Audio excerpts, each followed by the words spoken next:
হুসাইন একবার বিশ্বনবীরে প্রশ্ন করলেন, নানা মানিল আমজাদ ইলাল্লাহ, বলেন তো নানা আল্লাহর কাছে কে বেশি দামি, আপনি নাকি আমি? বিশ্বনবী বললেন, হুসাইন আনাল আমজাদ, আমি বেশি দামি। হুসাইন বলল, নানা জি আমি মানি না, আমি মানি না নানা। কেমন করে আপনি আমার চাইতে বেশি দামি হন? আপনার চাইতে আমি বেশি দামি। বিশ্বনবী বললেন, কাইফা যালিক, কেমন করে এটা? হুসাইন বলল, নানা জি তাহলে বলেন তো আপনার আব্বার নাম কি?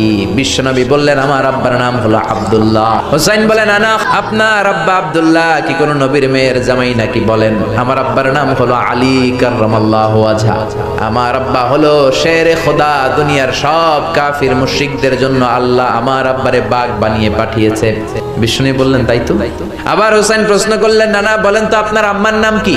বিষ্ণু বললেন, আমার মায়ের নাম আমিনা।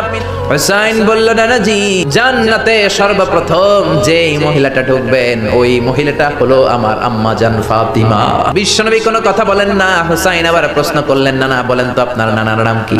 বিশ্বনবী বললেন, আমার নানার নাম হলো ওয়াহাব ইবনে আব্দে মানাফ। হুসাইন বলে, নানা আপনার নানা ওয়াহাব রে কে চিনে?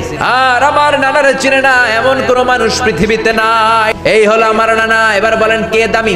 বিশ্বনবী আর ধৈর্য ধারণ করতে পারেন না, ধা ধা করে চোখের পানিগুলো ছেড়ে হুসাইনকে বুকের মধ্যে জড়িয়ে ধরেন আর বলেন, হুসাইন তুমি ঠিকই বলেছ, আসলে আমি নবীর চাইতে তোমার দাম আল্লাহর কাছে কোটি কোটি গুণ বেশি। কোন সুবহানাল্লাহ।